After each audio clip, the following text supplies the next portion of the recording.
தமிழ்நாடு சட்டமன்ற பேரவைத் தலைவர் அவர்களே, மாண்புமிகு அமைச்சர்கள், நீதியரசர்கள், எம்எல்ஏஸ், எம்பிஸ், உள்ளாட்சி பிரதிநிதிகள், தலைமை செயலாளர் உள்ளிட்ட அரசு அதிகாரிகள், நம்ம தாய் நாட்டின் சுதந்திர போராட்டத்தில் பங்கேற்று இன்னைக்கும் வாழ்ந்துட்டு இருக்கிற தியாகிகள், தற்போது குடும்ப ஓய்வூதியம் பெற்று வரும் சுதந்திர போராட்ட தியாகிகளின் வாரிசுதாரர்கள், டிஜிபி உள்ளிட்ட அனைத்து காவல்துறை அதிகாரிகள், முப்படைகளை சேர்ந்த அலுவலர்கள், வீரர்கள், சிறப்பு விருந்தினர்கள், இன்னைக்கு இந்த சுதந்திர தினத்துல கோட்டையில கொடியேற்றுறத பார்க்க வந்திருக்கிற பொதுமக்களுக்கும், இந்த சுதந்திர தினத்தை கொண்டாடிக்கிட்டு இருக்கிற என் நெஞ்சில் குடியிருக்கும் தமிழக மக்களுக்கும், மாணவ மாணவிகளுக்கும் அனைவருக்கும் என்னுடைய சுதந்திர தின நல்வாழ்த்துக்கள், என்னுடைய வணக்கத்தையும் தெரிவிச்சுக்கிறேன். தங்களுடைய உயிரை, உடமைய, வாழ்க்கைய எல்லாம் இழந்துட்டு நமக்காக சுதந்திரம் வாங்கி கொடுத்த நம்ம சுதந்திர போராட்ட தியாகிகள், பிரபலமானவர்கள் மற்றும் பேர் தெரியாதவங்க அப்படின்னு இருந்தாலும் அவங்க எல்லாருக்கும், அவங்க ஒவ்வொருத்தருக்கும் தனிப்பட்ட முறையில என்னுடைய வீர வணக்கங்கள். நம்மள ஒரு அடிமை மாதிரி வச்சிருக்காங்க அப்படின்னு தெரிஞ்சிட்டாலே மக்கள் மத்தியில் ஆட்டோமேட்டிக்கா ஒரு ஒற்றுமை ஒண்ணு வர ஆரம்பிக்கும். எல்லாரும் ஒரே மாதிரி யோசிச்சு ஒன்னு சேர ஆரம்பிப்பாங்க. அப்படி ஒன்னு சேர்ற இடத்துல தான் சாதி உடையும், மதம் உடையும், மொழி, இனம் இந்த மாதிரி எல்லாமே உடைஞ்சு நொறுங்கும்.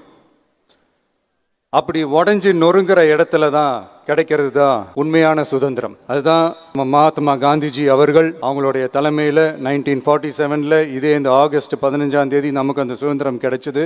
இன்னைக்கு நம்ம எல்லாரும் அந்த சுதந்திரத்தை கெட்டியா பிடிச்சுக்கிட்டு படிப்படியா டெவலப் ஆகி வந்துகிட்டே இருக்கிறோம். அந்த டெவலப்மெண்ட்ஸை அடுத்தடுத்த கட்டத்துக்கு கொண்டு போக வேண்டியது நம்ம எல்லாருடைய ஒரு கடமையும் கூட. இந்த நேரத்துல நம்ம தமிழ்நாட்டை லஞ்சத்திலிருந்து, ஊழலிருந்து காப்பாத்துறதும் ஒரு மிகப்பெரிய ஒரு விடுதலைக்கு சமமான ஒரு விஷயம்தான். அதை நோக்கி தான் நம்ம அரசும் செயல்பட்டுக்கிட்டு வந்துகிட்டு இருக்கு. இந்த 386 ஆண்டு பழமையான இந்த கோட்டையில இங்க மேல ஏறி வந்து 80வது சுதந்திர தின நாள்ல நம்ம நாட்டோட தேசிய கொடியை ஏத்தி வச்சு இன்னைக்கு இந்த விழாவில் என்ன பேசவும் வச்சிருக்கிறீங்க. அதுக்காக உலகம் முழுவதும் இருக்கிற என்னுடைய தமிழ் சொந்தங்களுக்கும், தமிழ்நாட்டு மக்களுக்கும், ஜென்சி இளம் சிங்கப்படை தோழர்களுக்கும் என்னுடைய மனமார்ந்த நன்றியை தெரிவிச்சு, பிறப்புக்கும் எல்லா உயிருக்கும் அப்படின்ற ஒரு மிகப்பெரிய ஒரு கோட்பாட்டை அடிப்படையா வச்சுதான் நம்ம தமிழ்நாட்டை லஞ்ச லாவண்யமற்ற, போதைப் பொருள் கலாச்சாரம் இல்லாத, பெண்கள் பாதுகாப்பு, சமூக நீதி அடிப்படையில ஒரு வெளிப்படையான, ஒரு உண்மையான, ஒரு நேர்மையான ஒரு நிர்வாகமா இதை நாம செயல்பட்டுக்கிட்டு வந்துகிட்டு இருக்கிறோம். பொது வாழ்வுல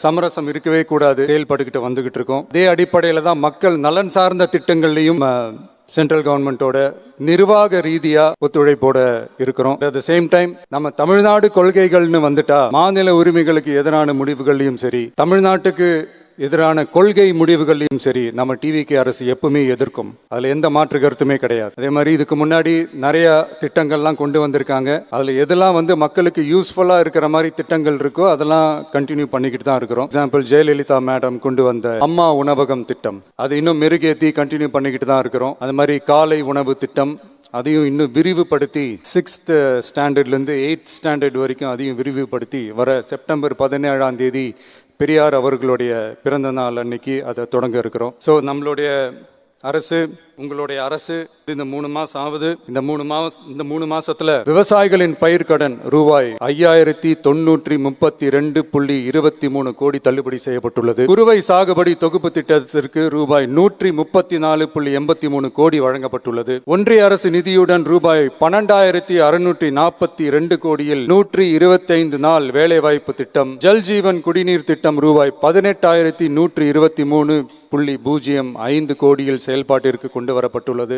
சுகாதாரத்துறையில் சேவைக்கு நலம் AI செயலி கொண்டு வரப்பட்டுள்ளது. பேரறிஞர் அண்ணாவின் பிறந்த நாளான செப்டம்பர் 15 தாய்மாமன் தங்க மோதிர திட்டம் ரூபாய் 755.83 கோடியில் தொடங்கப்பட உள்ளது. மக்களின் போக்குவரத்திற்கு ரூபாய் 127.21 கோடியில் 300 புதிய பஸ்கள் வழங்கப்பட்டுள்ளது. தமிழ்நாட்டில் மதுப்பழக்கத்தை குறைத்திடும் வகையில் முதற்கட்டமாக 717 டாஸ்மாக் கடைகள் மூடப்பட்டுள்ளன. வெளிப்படையான நிர்வாகத்திற்காக நவீன தொழில்நுட்பத்தை பயன்படுத்தி கணினி மயமாக்கப்பட்ட நிர்வாகம் செயல்பாட்டில் உள்ளது. எப்போதும் இல்லாத ஆளில்லா பத்திரப்பதிவு செயல்பாட்டிற்கு கொண்டு வரப்பட உள்ளது. கோயில் நிலங்கள் கணக்கெடுக்கப்பட்டு அனைவருக்கும் தெரியுமாறு ஆன்லைனில் ஏற்றப்படுகிறது. வருவாய்த்துறையில் அனைத்து சான்றிதழ்களும் 15 தினங்களுக்குள் வழங்கப்படுகிறது. லஞ்சம் வாங்குவதை புகார் செய்ய புதிய வாட்ஸ்அப் எண் அறிவிக்கப்பட்டுள்ளது. அரசின் வருமானம் தனிநபருக்கு செல்வது தடுக்கப்பட்டுள்ளது. அனைத்து துறைகளிலும் லஞ்சம், ஊழல் ஒழிக்க தொடர் நடவடிக்கை எடுக்கப்பட்டு வருகிறது. கனிம பயன்பாடு முறைப்படுத்தப்பட்டு நவீன தொழில்நுட்ப உதவியுடன் விநியோகிக்கப்படுகிறது. சட்டம் ஒழுங்கு தீவிரமாக கண்காணிக்கப்பட்டு பராமரிக்கப்பட்டு வருகிறது.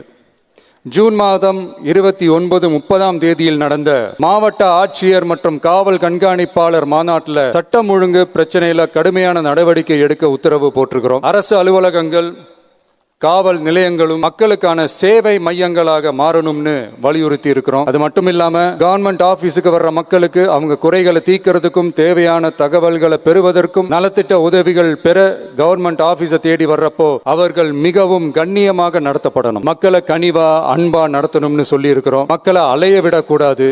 கோரிக்கைகளை நல்லபடியா ஆராய்ஞ்சு சரியான வழியில தீர்வை தர சொல்லி இருக்கிறோம். சுதந்திர போராட்ட தியாகிகள் தங்கள் உயிரை தியாகம் செஞ்சு கிடைச்ச சுதந்திரம் மிக சிலருக்கான சுதந்திரம் மட்டும் இல்லாம ஒவ்வொரு இந்திய குடிமகனுக்கும் சுய மரியாதை, சம உரிமை, சம வாய்ப்பு மற்றும் கண்ணியமான வாழ்க்கையை வழங்கும் உண்மையான மக்கள் சுதந்திரமா இருக்கணும்ங்கிறதே எல்லாரோட மிகப்பெரிய எதிர்பார்ப்பா இருக்கு. அதை நிறைவேற்ற பொறுப்பும் நம்மளோடது தான். தமிழ்நாட்டு மக்களோட இணைஞ்சு தமிழகத்தை இந்தியாவின் முன்மாதிரி மாநிலமாகவும் உலக அளவில் வளர்ந்த நாடுகளுக்கு இணையா தமிழ்நாட்டு பொருளாதாரத்தை 2036 ஆண்டுக்குள் $1.5 trillion உயர்த்திட நாம உறுதியேற்போம். மக்களே, எல்லாரும் ஓட்டு போட்டுட்டோம். உங்க அண்ணனை, உங்க தம்பிய, உங்க பிள்ளைய எல்லாரும் ஜெயிக்க வச்சு முதலமைச்சரா ஆக்கிட்டோம். அதனால நம்ம கடமை எல்லாம் முடிஞ்சிருச்சுன்னு சொல்லி யாரும் ஒதுங்கி போயிடாதீங்க. இனிமேதான் நீங்க நம்மளோடவே கூடவே இருக்கணும். உறுதியா நம்ம அரசோடவே கூட இருக்கணும். அப்பதான் உங்களுக்காக இருக்கிற எல்லா நல்ல திட்டங்களையும் என்னால செயல்படுத்த முடியும். 8 கோடி பேரோட அந்த பிரதிநிதி தான் முதலமைச்சர் பதவின்னு சொல்லுவாங்க. அதனாலதான் சொல்றேன், மக்கள் தான் ஆட்சியாளர்கள். இங்க நானு,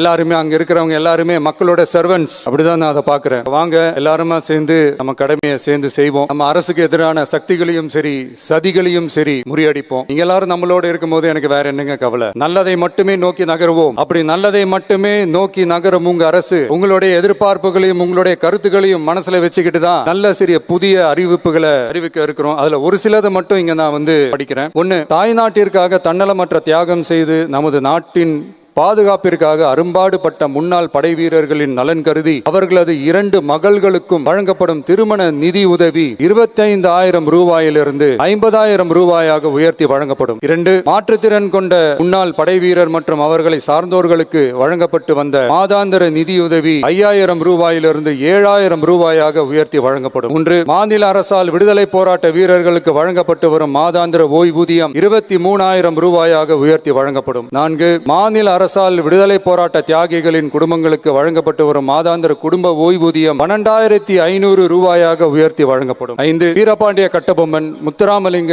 விஜய ரகுநாத சேதுபதி, மருது சகோதரர்கள் மற்றும் வாவு சிதம்பரனார் ஆகியோரின் வழி தோன்றல்களுக்கு வழங்கப்பட்டு வரும் மாதாந்திர சிறப்பு ஓய்வூதியம் 11,500 ரூபாயாக உயர்த்தி வழங்கப்படும். இவற்றிற்கான அரசாணைகள் அரசால் வெளியிடப்பட்டுள்ளது. I once again extend my respectful greetings and salute the people of Tamil Nadu who has broken the caste and religious consideration, rejecting money and muscle power, and gave us an overwhelming support to establish people-centric and social justice government. We are on a mission mode to achieve corruption-free government. We want our people to develop zero tolerance towards corruption. And we appeal to the officials and the people of Tamil Nadu to make our state corruption-free. இன்னைக்கு இந்த விழாவில் பரிசு வாங்க போற, பாராட்டுகளை வாங்க போற, விருதுகளை வாங்க போற அனைவருக்கும் என்னுடைய வாழ்த்துக்களை தெரிவிச்சுக்கிறேன். இந்த விழாவை ரொம்ப அழகா ஏற்பாடு செஞ்ச பொதுத்துறை செயலாளர் அவர்களோடு சேர்ந்து அலுவலர்களுக்கும், காலையிலேயே இந்த பிராக்டிஸ் பண்ணி சிறப்பான பரேட் நடத்திய காவல்துறை நண்பர்களுக்கும், இந்த விழாவை ரொம்ப பாதுகாப்பா நடத்திய காவல்துறை அதிகாரிகளுக்கும், ஊடகத்துறை நண்பர்களுக்கும், சமூக ஊடகத்துறை நண்பர்களுக்கும் என்னுடைய மனமார்ந்த நன்றியை தெரிவிச்சுக்கிறேன். கான்பிடென்டா இருங்க, நல்லதே நடக்கும், வெற்றி நிச்சயம். மீண்டும் சந்திக்கும் வரை நன்றி.